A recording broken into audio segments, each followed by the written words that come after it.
muita gente que acredita que os 7 livros que Lutero retirou da Bíblia Católica não têm nenhuma importância, não são inspirados, não são nem citados no Novo Testamento.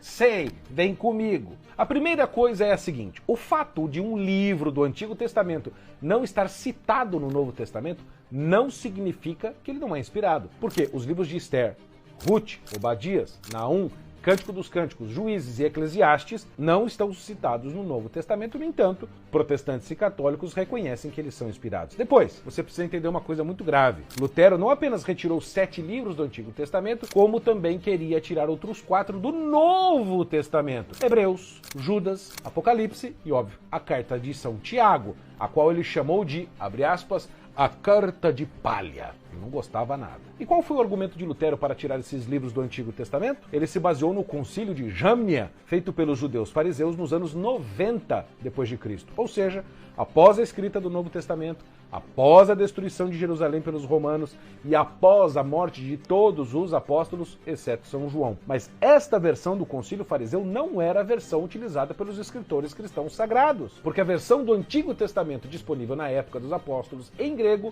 era a Septuaginta, traduzida cerca de 300 anos antes de Cristo. E é esta versão, é claro, de os 7 livros que Lutero retirou do Antigo Testamento. E o Novo Testamento foi escrito em grego. Portanto, seria muito natural esperar que os escritores do Novo Testamento usassem a versão grega do Antigo. Lutero retirou do Antigo Testamento 7 livros, sim, mas as suas referências do Novo Testamento permanecem até hoje. E você sabe me dizer quais são essas referências? Onde estão? Eu vou citar apenas algumas, mas são centenas. A fala no Evangelho de João, capítulo 1, 1 a 2, diz: no princípio era o Verbo estava com Deus, e o Verbo era Deus, ele estava com Deus no princípio. É uma citação direta de Eclesiástico 1, 1 a 4.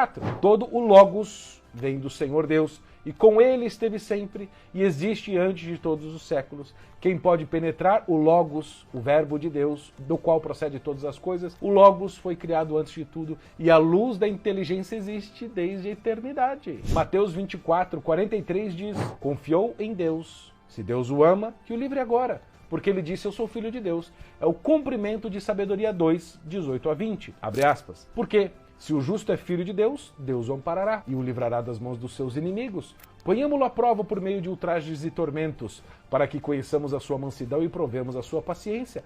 Condenemo-lo a uma morte infame, pois, segundo diz, Deus o protegerá. Fácil de entender. Todo mundo conhece o texto de Efésios 6, 14 a 17, da armadura do cristão?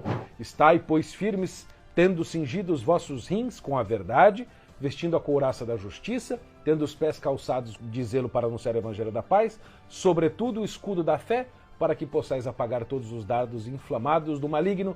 Tomai o capacete da salvação e a espada do Espírito, que é a palavra de Deus. Isto é uma clara referência de São Paulo à armadura mencionada em Sabedoria 5, 19 a 20. Tomará por couraça a justiça, capacete o juízo sincero, salvação, e tomará a santidade como escudo impenetrável, que é a nossa fé. Hebreus 1:3 diz assim: o qual, Jesus Cristo, o Verbo, sendo o resplendor da sua glória e a figura da sua substância, sustentando tudo com a sua palavra poderosa. É uma citação quase que direta de Sabedoria 7:26.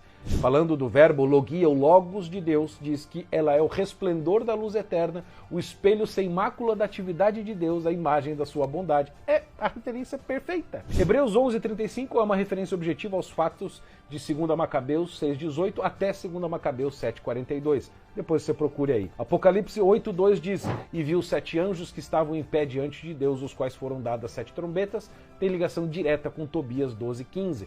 Eu sou o anjo Rafael, um dos 7 que assistimos diante do Senhor. E finalmente aqui, para fecharmos a questão, a expressão reino de Deus, Basileian tu teu, um dos temas centrais no discurso de Cristo, colocado no Novo Testamento, inclusive na oração do Pai Nosso, só é encontrado exatamente, sabe onde no Antigo Testamento? Em Sabedoria 10:10.